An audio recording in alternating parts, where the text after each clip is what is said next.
وہ متوازی حکومت جو ہے ہر چیز پر نظر رکھتی ہے، اور عملاً پارٹی کے عہدیدار ہر جگہ فیصلہ کرنے میں فوقیت رکھتے ہیں۔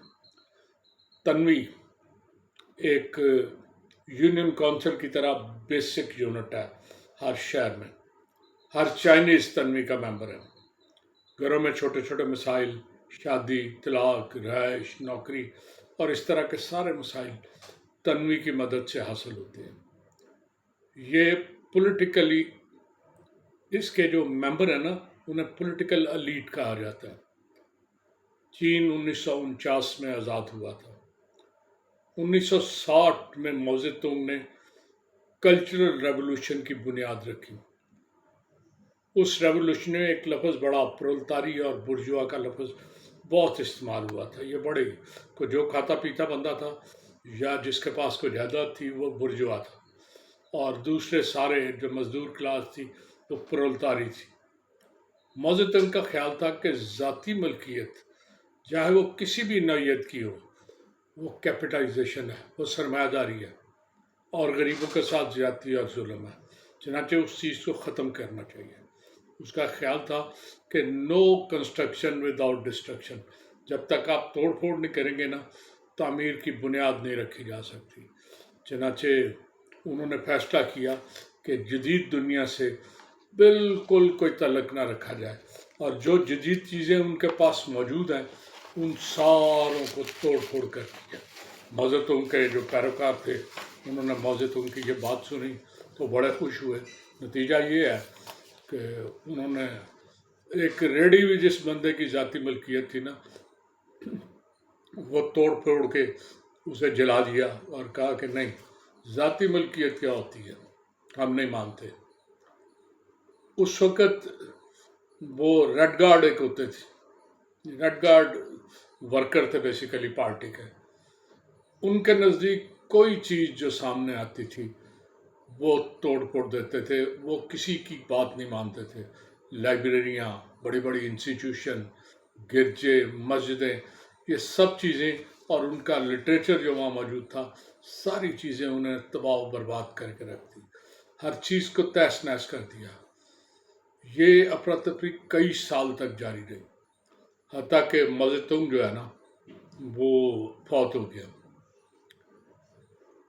ظلم کا یہ حال تھا کہ ماؤ کا جانشین تھا تونگ سیاؤ پنگ، اس کا جوان بیٹا کسی بات پہ ریڈ گارڈ کے ہتھے چڑھ گیا، چوتھی منزل سے انہوں نے نیچے پھینک کے اسے مار دیا۔ اس کلچرل ریولوشن جو ماؤ زے تونگ لایا تھا، اس میں اسکول بند رہے، فیکٹریاں بند رہیں، لوگوں کا معاشی طور پہ برا حال ہو گیا۔ مسجدوں کے امام، گرجے کے جو پادری تھے، مونکس تھے، یا جو عبادت گاہوں میں لوگ کام کر رہے، انہیں یا تو پکڑ کے جیل میں بند کر دیا گیا، یا جو چھوٹی موٹی فیکٹریاں حکومتی سطح پہ چل رہی تھی انہیں وہاں بھیج دیا کہ جاؤ کام کرو۔ لائبریریاں، بڑا وسیع لٹریچر تھا چائنا میں، وہ سارا جلا دیا گیا۔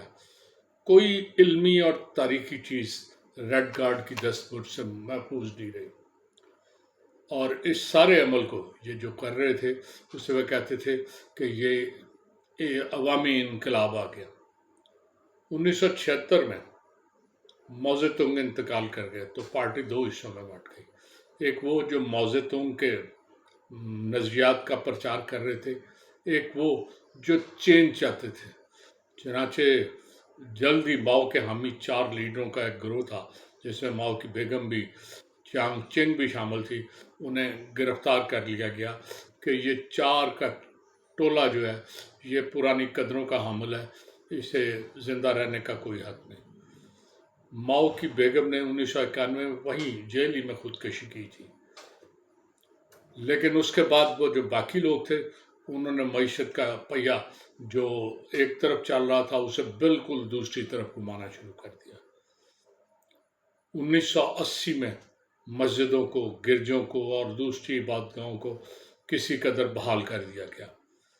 کوئی یہ سیاحت کے لیے تھا، لیکن عملاً مسلمان نماز پڑھنا شروع ہو گیا، عیسائی گرجا جانا شروع ہو گیا، بدھ مت کے لوگ اپنے معبدوں میں جانا شروع ہو گئے۔ تو کلچرل ریولوشن کے دوران جو کتابیں ضائع ہو گئی تھیں اس کا ازالہ نہیں ہو سکتا تھا، لیکن بہرحال تھوڑا بہت مذہبی جو ہے نا وہ چینج آئی، کو تھوڑا سا مذہب کی طرف لوگ جو تھے وہ آہستہ آہستہ اپنے مذہب کی طرف بھی، لیکن زیادہ تر چین جو ہے نا وہ بے مذہبی رہا۔ آج آج کا چین ماؤ کا چین نہیں ہے، لیکن مذہبوں کا احترام، اس کی عزت وہ اسی طرح ہی ہے۔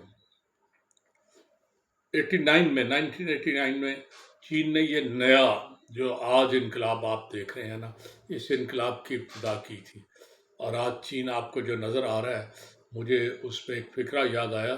کسی زمانے میں نپولین نے کہا تھا کہ چائنا ایک سویا ہوا جن ہے، اسے سونے دو، کیونکہ یہ جاگ گیا نا تو دنیا کو حیران کن نتائج دے گا۔ اللہ حافظ۔